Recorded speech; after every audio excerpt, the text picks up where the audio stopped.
Assalamualaikum warahmatullahi wabarakatuh. Saya Alena Fianti dengan NIM 20040415150 dari kelas Imunologi 3F dari Fakultas Farmasi dan Sains UHAMKA.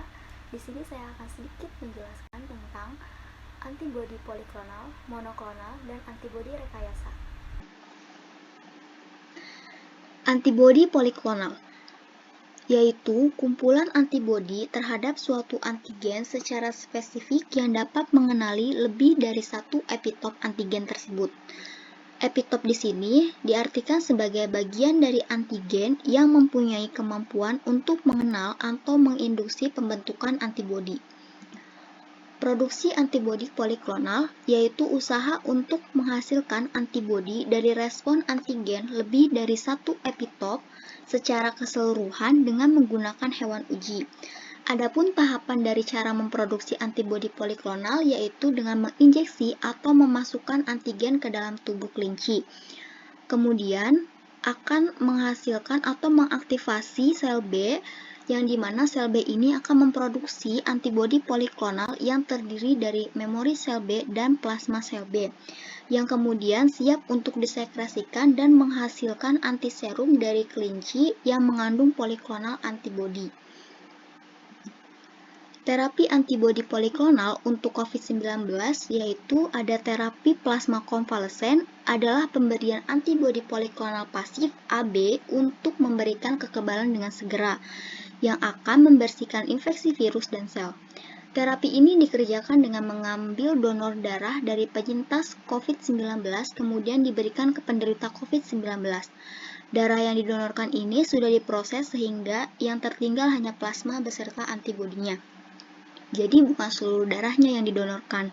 Sehingga terapi ini bertujuan untuk mentransfer antibodi COVID-19 dari penyintas ke penderita COVID-19. Dengan demikian, penerima plasma konvalesen ini akan terbantu proses penyembuhannya. Metode terapi ini dapat meringankan gejala atau derajat keparahan COVID-19 sehingga dapat membantu penyembuhan pasien sekaligus memperkecil peluang kematian.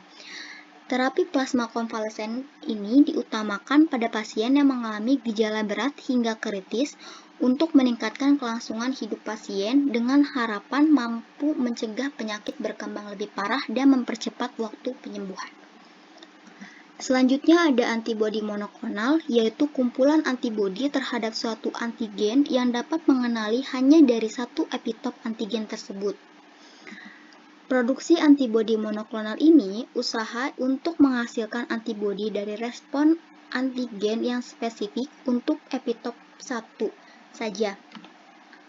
Dilakukan secara in vitro menggunakan sel immortal atau myeloma sel memiliki sifat lebih spesifik dibandingkan dengan antibodi poliklonal karena dapat mengikat satu epitop antigen dan dapat dibuat dalam jumlah tak terbatas. Konsep dari antibodi monoklonal ini yaitu membuat antibodi dengan cara fusi dan hibridoma. Adapun tahapan dari produksi antibodi monoklonal ini yang pertama yaitu imunisasi antigen pada mencit atau tikus. Yang kedua yaitu isolasi sel imun dengan cara mengambil atau memisahkan sedikit bagian dari sel tikus lalu dipindahkan ke tempat yang terpisah. Kemudian terbentuknya forming cell antibody yang diambil dari tikus yang bersifat baik, berbeda dengan tumor sel yang bersifat jahat atau tidak baik namun memiliki sisi positif dengan sisi negatif.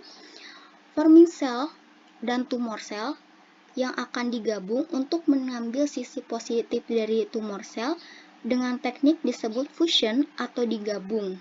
Hasilnya disebut dengan hibridoma, yang kemudian perlu dibaca atau dilihat apakah dia sudah bergabung atau belum. Kemudian di-cloning atau diperbanyak yang hasilnya akan kita sebut atau kita kenali dengan antibodi monoklonal yang kemudian fungsinya untuk membunuh penyakit pada manusia. Selanjutnya terapi antibodi monoklonal untuk COVID-19. Antibodi monoklonal merupakan protein buatan yang mengikuti atau meniru sistem kekebalan tubuh manusia untuk melawan antigen berbahaya seperti virus. Rekdamvimab merupakan antibodi monoklonal rekombinan untuk pengobatan COVID-19 yang didapatkan dari sel darah putih penyintas COVID-19. Melalui screening, Rekdamvimab menunjukkan potensi paling tinggi dalam menetralisir virus SARS-CoV-2. Terapi antibodi monoklonal, khususnya dengan menggunakan Rekdamvimab, sudah dilakukan di beberapa benua dan negara dunia seperti Eropa, Amerika, Kanada, Jordan, Saudi Arabia, Uni Emirat Arab, serta Korea Selatan. Di Indonesia sendiri telah tersedia dengan merek Rekirona. Penggunaannya sudah disetujui oleh BPOM untuk terapi antibodi monoklonal pasien COVID-19. Pada pengujian yang dilakukan oleh perusahaan farmasi Korea Selatan, Celltrion Healthcare, penggunaan Rekirona mempercepat pemulihan pasien COVID-19 dengan rata-rata waktu pemulihan kurang dari 5 hari.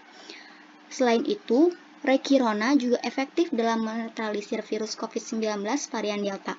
Pengujian ini dilakukan di beberapa negara, termasuk Rumania, Amerika, Meksiko, dan Korea Selatan.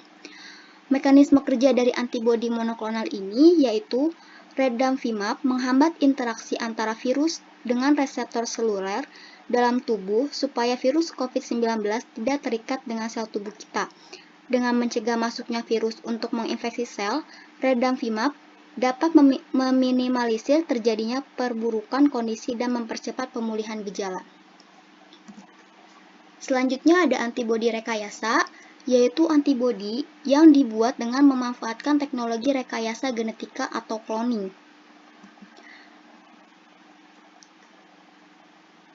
Antibodi rekayasa terbagi menjadi 3, yaitu chimeric antibody, humanized antibody, dan fully human antibody. Chimeric antibody yaitu dibuat dari rekayasa genetika yang menciptakan suatu mencit atau tikus yang dapat memproduksi sel hibrid mencit dan manusia. Humanized antibody yaitu bagian protein berasal dari mencit atau tikus terbatas pada antigen binding site FAB saja, sedangkan bagian FC-nya berasal dari manusia.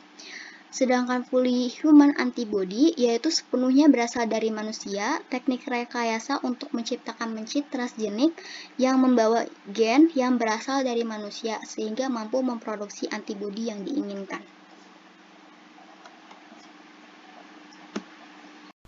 Sekian materi dari saya, semoga bisa dipahami, kurang lebihnya mohon maaf. Wassalamualaikum warahmatullahi wabarakatuh.